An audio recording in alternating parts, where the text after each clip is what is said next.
so it's better for decades. Yeah, oh yeah. Yeah, helps. Oh, everything, it helps. Yeah, I know. Anyway, it was the biggest comment, it was fine, how are you? Okay, I'm still doing it. Every day. Just in case, just in case you forgot.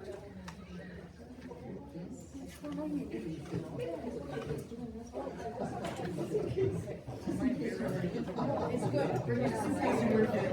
And I also want to say that we were disappointed that you did not get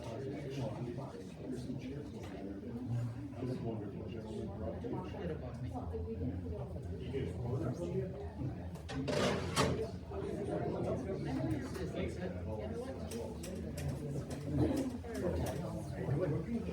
Happy New Year. It's later.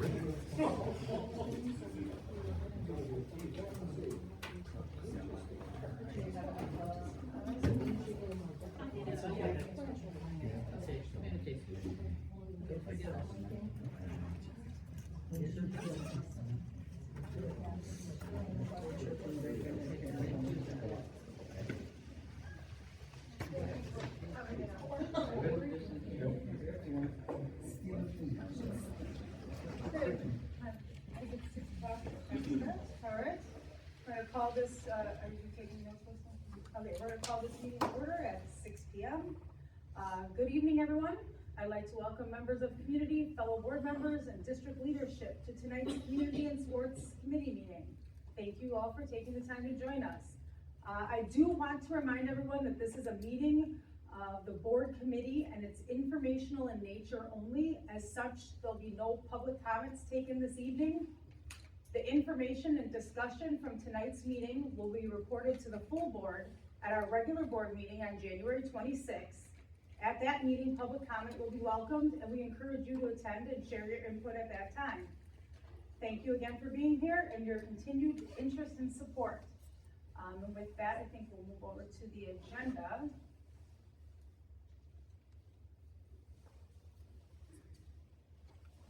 First, just for those of you, I'm sure you guys know everybody, but this is Nicole Ward, our athletic director. And then we have Tina Kreitel over here, who is our director of recreation. So I think the first thing we'll start with is our South Shore Community Center update. Dr. Garvin. Thank you. Since we have a wonderful audience here tonight, we're very excited. Normally for committee meetings, we don't have any audience, so I want to thank all of you that have come out tonight. This past week, I think it was actually last week, Wednesday, for our committee, we had the opportunity for two of our board members who also sit on this committee to go over to South Milwaukee and to hear a lot of the information and the updates on what is going on at the South Shore Community Center update over in South Milwaukee. And I thought it might be a golden opportunity tonight for us to walk through one of the strategies and one of the informational, one of the ways that they spread information out to their community at their board meeting. Now, one of the things that I was sharing with President Durer today is this really would be more suited for our board meeting, but it's a golden opportunity for us to do it tonight. So we're going to use our website today to share information with the committee, and then we have the opportunity for our community to be here tonight too. So you'll see a spot for all the information to look at also while the committee is looking at the information. So I would invite President Durer and Director Nash to also add to this conversation, as you saw this happen at the meeting over at South Milwaukee last Wednesday. So I would open it up to President Durer and Director Nash if there's anything you want to add about your experience over at South Milwaukee last Wednesday, because I hear that was a very positive experience. It was. So I was, I was pleasantly surprised at the level of detail they went into, regarding the studies that are being done over there. So the building assessment, as well as the environmental study, and then the actual, how they're going to share that information out to the community. They're doing it on their website. We're doing a flavor of that on our website. And I think, obviously I want to get as much information out as we can, so that there's no misinformation amongst everyone. But really, the biggest takeaways from me, or for me, were the, they picked the architecture firm, right? They settled on one that they're planning on using for the improvements over there. You know, and and I knew this going into it, but nothing is settled yet, right? We're still assessing the building, we're still assessing, you know, every aspect of this to make sure that it makes sense for, you know, for both communities, right? And we're not jumping into anything that's, you know, isn't a good deal for both sides. So, that's, you know, kind of my biggest takeaway so far. I don't know, Carrie, what do you have to add to that? Okay, well, I like to begin with that they talked a little bit about the history, about years ago, long ago, somebody decided who was gonna be in charge of the community and rec.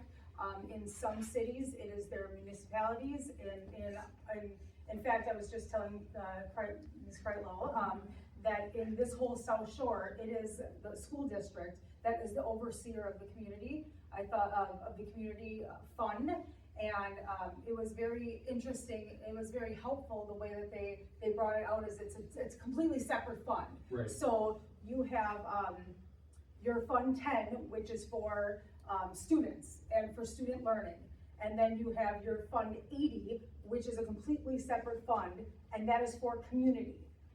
You cannot dip into those two pots. They don't work together. They're two separate entities. So the money that goes into Fund 80 cannot be money that's used to operate schools. It's not for keeping schools open. It's not for student learning. It's for the community as a whole, and that's what it's meant to be operated under. And so that was, it was very helpful so that people understood that, you know, I know that you hear a lot like you're closing schools and now you want to buy another building, but they're two separate pots. The one has, you know, we are the overseers of the community fund. So we are responsible to the whole community for that fund, not just for student needs. So it was very good to put that perspective on it, I thought, and so I'm glad that they did that. They also, you know, they tackled a couple misconceptions, like, so if South Milwaukee decides that this is not for them, or Cudahy decides it's not for them, nobody is on the hook for anything. This is a collaboration together. If South Milwaukee decides that it's not gonna work for them and they pull out, it doesn't mean Cudahy is left holding this pot that they are like chained in stone to doing this project. This is a collaboration. If it doesn't happen, it doesn't happen for either community. It's not just one or the other. Well, I was just gonna say real quick, and having said that, you know, we already are in partnership I was just with, gonna go into okay, that, but that's fine, okay, go ahead. With South Milwaukee and other communities, we share resources already in this regard. So we've got the Connect facility, which we co-own with them, right? We're all owners of that. We use that together, and then we, like for St. Francis, we provide lifeguards for their pool over there. So, you know, we're trying to share resources wherever we can, realizing that budgets are tight for all school districts. It doesn't make sense for small districts like ours or St. Francis or South Milwaukee to go out and get something, you know, if we can do it together and have all of our communities benefit. So that was just one of the other things that Peter talked about as well. Yeah, I thought that was really helpful too, that, Yep. talking about how, you know, we've heard countless times why our school districts merging, and now we're trying, there's services that can be merged, but districts are not gonna merge together, and this was a way to kind of service all the people along the South Shore community, so that was also very helpful. We heard dates for when studies were coming out. Yep. Hopefully before our next board meeting, there's going to be a couple of things that we're actually gonna be able to see in hand, like the environmental study was one, and I think there was something else that the inspectional report will be done before our next board meeting, which I'm sure that there'll be an update. There usually is at our board meeting on all of that. And then it was important to note that when the bond is taken out, how that was going to be divvied up between the communities, and that each community isn't taking a separate bond out, it's one. And so, and how I believe Dan also talked a little bit about how we'd be sharing the operational costs of all of that. And so, but I think more information was gonna be presented at their next board meeting on that. And also, they talked a little bit about the history, how this all came about, and the 66-301 is what the plan is called. We would be the first school districts, and you can correct me if I'm wrong, but I think you and I just touched on this earlier too. This is the first time this kind of collaboration would be happening on a community building, even though we have been sharing, working to share services is in other ways. And then, I mean, just, you know, as we've talked about, so this would open us up to not only, all of South Shore or the 3 communities, using that facility, but we could also potentially share rec services that are happening in their buildings too, then, right? Or they could come to, you know, use our rec department. So it's kind of, you know, creating a huge rec department for all 3 communities, you know, at the end of this, right? And we talked a little bit too about, you know, like the safety. It's a big thing about safety in schools. I mean, we hear a lot of things happening in schools these days, and I know I'm not gonna call anybody out, but I'll just point out, we've met with you guys, and we've talked to the senior community who was a little frustrated that we had to take some of their classes away this year because we have policies put in place now that we can't have people in our school buildings during the day. And so, so this would be a way to be still servicing our whole community and actually have even more opportunities. Well, we heard the same concerns from the South Milwaukee residents, you know, that were there. So they have an indoor walking track at the high school, you know, that a lot of people use over there. That would seem to be the biggest concern amongst that group. You know, and one of the interesting things is that there's even potential for us to potentially partner with 128th to maybe have an addition put on this building at some point, funded by the government through them, maybe for a walking track, an indoor walking track. I mean, you know, just as an example, I'm not saying it's happening, but Idra kind of mentioned that at the end of the meeting, you know, so there's some other, you know, things that we can do, you know, to actually enhance that facility and maybe make it better for everybody, so. And then what I thought was very helpful, which I think Michelle is gonna do it now, is that Deidre did walk through their website to kind of share information and show people that where they can find all the information and all the public documents on their website. And I know that Dr. Garvin and I and Justin all talked together about how we thought that was very helpful, but also to say that if you're not computer savvy, but you do want some access to some information, and you are welcome to call the district, and we can help you find it, or I'm gonna speak for Amanda because she's not here. Amanda can help you find it, or she can print out something, with the exception of she's not gonna print out a 900-page environmental report for you, that we're not gonna do. But I mean, but if there's anything in particular that you wanna print it out that you can't find, she will direct you either how to find it, or she can print it out for you. Okay. I think, Tina, you have talked about, this conversation has been going on for a long time, actually.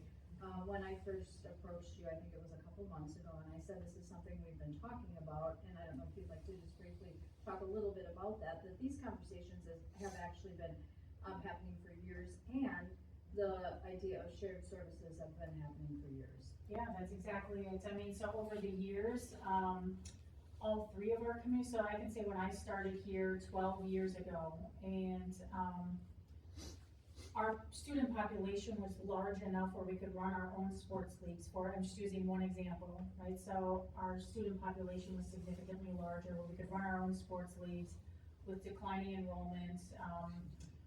We just can't do that anymore, enough to run a robust enough sports league. So we started partnering, oh gosh, probably 6-7 years ago to just make that experience a bit more fulfilling for the kids. And then most recently, we've taken on doing the swim lessons for South Milwaukee. We support St. Francis with their swim program. So we really do try to cross-collaborate whenever possible and whenever it makes sense. But in terms of a joint community facility, we have talked about this for a number of years, whether it was this building when it first came available 11 years ago, I believe it was, when the Y first. And the misconception that I always like to help people understand is that I was the executive director of this YMCA, and there's feelings out there that it's not a financially viable endeavor, and that is not true. As it was the YMCA, it was a profitable organization, but South Shore alone was a part of a larger YMCA of Metropolitan Milwaukee, and when the larger YMCA of Metropolitan Milwaukee has to file bankruptcy, you then have to sell assets, regardless of whether or not they're successful. You have to sell off your assets when you file bankruptcy. And South Shore, unfortunately, was an asset that needed to be sold. And so at that time, we had considered purchasing that property, and at the time, it didn't make sense. And then iterations later, then there was the conversation about, well, how do we continue to make something happen for our community? Whether it's using an existing school or now this opportunity. So there is a significant history in all of this. Thank you. I don't wanna take over the whole meeting with this conversation because I know we have a lot of topics to get to, but I do wanna spend a few minutes just walking everyone through the website. So especially committee members, when you do have residents that are reaching out for information, when these ideas were presented, and as Tina said, this has been really talked about for years and years and years, but when I know that South Milwaukee had a committee that had been meeting for the last year, they had explored building a brand new facility that was, I believe, $49 million. And when they looked at the blueprint for that facility, it really had everything except the walking track. And they really began to question when they did what would you call it, an exit survey of all the people that sat on that committee. They said, why aren't you looking at buying the Y? They had over 300 members that came to those. They said that was one of the biggest things they heard from that committee was, why aren't you looking at an existing property? They got all kinds of crazy suggestions, like the Pick and Save in South Milwaukee or the Yeah, Kmart in Cudahy. they did, they went through all of them, yeah. You know, but people were pretty adamant about looking at existing facilities, so. So I think when you think of an idea that's becoming an organic, idea to help all of the South Shore communities do something that's really good, that can benefit everyone, that's how this, when we're talking about where did this idea come from, it wasn't, or we're trying to push an agenda, it really came organically through conversations that have been happening for years, prior to many of us that are sitting at the table here, and that came through several different committees across all 3 districts. So that's kind of the best way that you can, put a lot of different brains on an idea and come up with a solution that will work for all 3 communities. So I just want to point out the website, because I think many people have shared with us, when I personally talked to them, I didn't even know the information was out here. So this isn't a secret, it's all super transparent. The minute we started having these conversations, Amanda Stewart in our district began working with the communication director in South Milwaukee to make sure that everything that was going on their website was also going on our website. So there's a button that's on our main page that leads you to this website. And what's nice about it is it gives first, of course, great picture. So you'll just see it says South Shore Community Rec, you just click on that. Follow my little, watermelon slice there. And then a picture, most of us are familiar with what that looks like. And then it just gives it really a description of some of the things we've just talked about, really what's happening. But really, when you go down to along the right side, you've got some of the baseline documents that if you come to some of the board meetings or you tune in, those are some of the agreements that the board has had to think about and sign off on. So those are along the right side. And then you have 3 videos. The first one, South Milwaukee put together. We won't play those tonight. You can take a peek at them at home. The second one, Tina put together, which was really nice because, as she said, she used to work at the Y some years ago, but she was really able to walk the facility and give our residents here in Cudahy really kind of a behind the scenes look at, hey, this is what it used to be like, but this really is what it could, kind of a dream of what it could be. And then finally, we asked Brian Dasher, who is our Director of Finance, to explain some of the financial things. We had heard some rumors in the community that really were some valid concerns that we wanted to make sure that residents understood those financial pieces, because I don't know, I live in the city of Milwaukee in Bayview, and our taxes are going up constantly, and we don't want people to think that we're taking money away from kids in the classroom to build towards this community center. Is it gonna cost a little bit on our tax bills? He's estimating about $45 to $50 per year, but every, it adds up, $50 here, $50 there, so we really have to be mindful, is this what the community wants? This shared services, and what does this give you for that additional tax dollar? So he talks about that. And when you go down to the bottom here, you can just click on those links, but these are the things that people have been asking us. And as you continue, either as committee members or board members are hearing in the community, or somebody calls us or comes to a board meeting, when you're asking us questions, we just pop these on the bottom here and we'll continue to build on this. So, where did the idea originate? We talked about that. How is the district funding this? We're talking about that a lot because it has been awful to talk to people this last year about closing schools. Nobody wants to close schools, and they're thinking, why are you buying this building, right?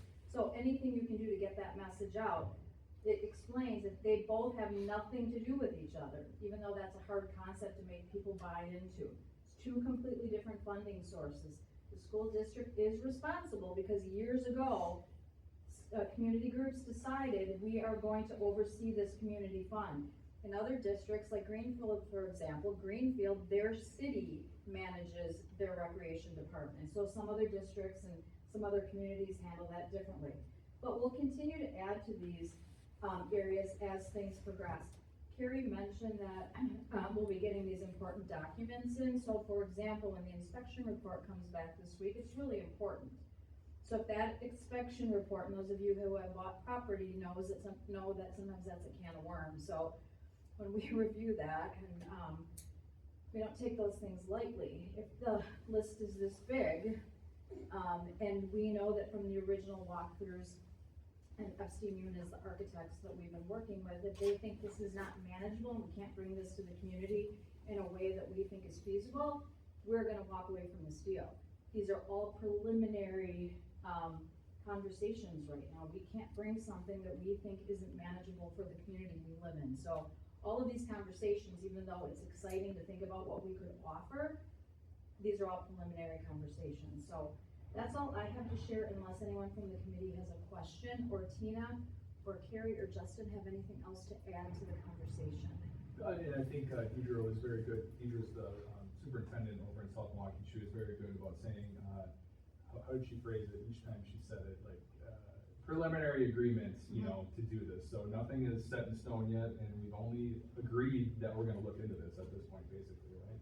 So we haven't signed off on I also buying think anything. it's important to let the community know that they'll have a voice in this. And I think that that was a big concern in South Milwaukee as well, is that people were not gonna have a say in it.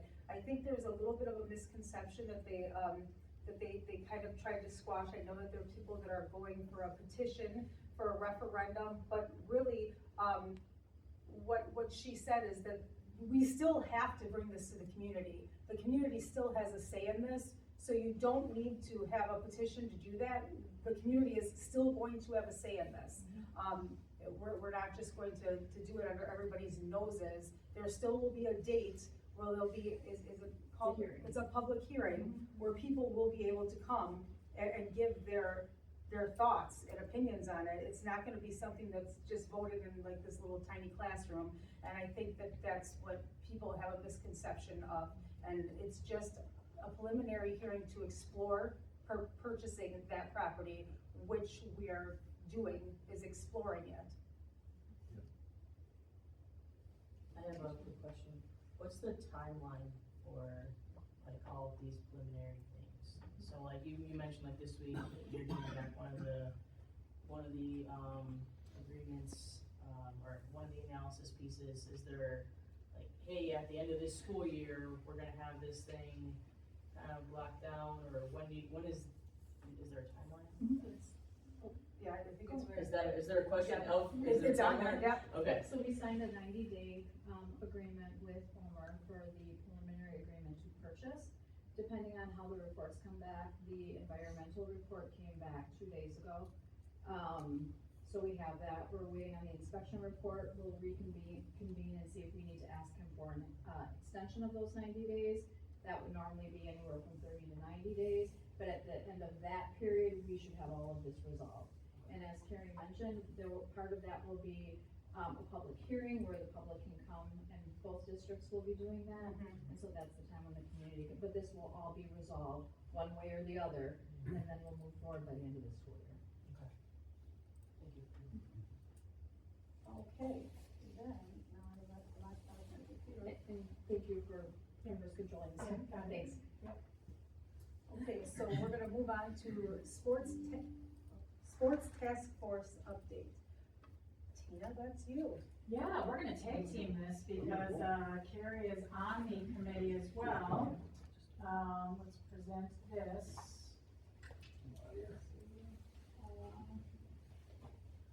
Okay, so it was about almost a year ago, maybe 8 months ago, where we decided, let's put a sports task force together to see how we can continue to grow our sports programming with ultimately the goal of having more participants at the high school level in our high school athletics.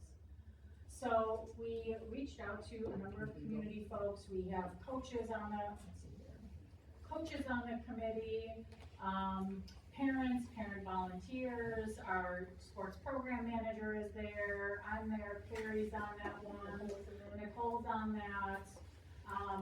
And the goal was really just with the objectives of understanding the landscape of sports, both locally and nationally, and understanding what the trends are that are happening in sports. And ultimately, we're in meeting 4.